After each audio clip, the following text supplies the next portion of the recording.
Сәлем балалар, бүгін біз 4-ші сыныпқа арналған ағылшын тілін жаттығуын орындайтын боламыз. 46-ші беттен бастаймыз. 23-ші жаттығу. Our planets trajectory 2.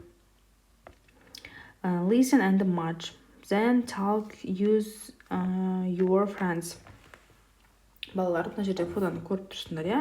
Әртүрлі елдердің таулары, өте керемет жерлерін белгілеп суретте көрсетіліп қойған. Яғни бізде бұл жазамыз. Мына жерде,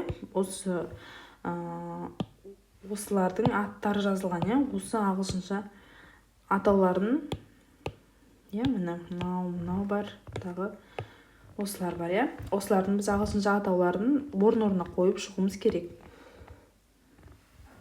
Бірде болады бізде в болды, екіде болады бізде д болады.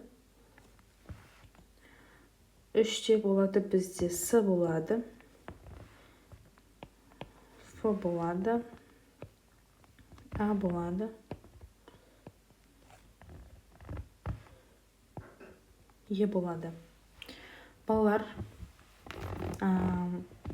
бізге айтып тұр.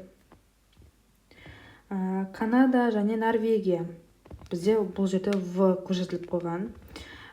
Екінші бізде В-да бізде ақш көрсетіліп қойған, В-да ақш көрсетіліп қойған міне.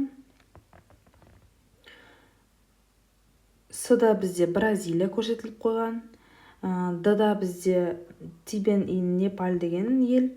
Және де Е-де бізде Замбия и Зим деген Бемба. Ф-да бізде Мексика, Ж-да бізде Австралия, балалар. Осы әртүрлі елдің табиғаты, тау көріністері, әдемі өте. Дәптерлеріңе түртіп жазып алыңдар, балалар. Сабақ пайдалы болды деп ойлаймын. Каналға тіркеліп кетіңіздер.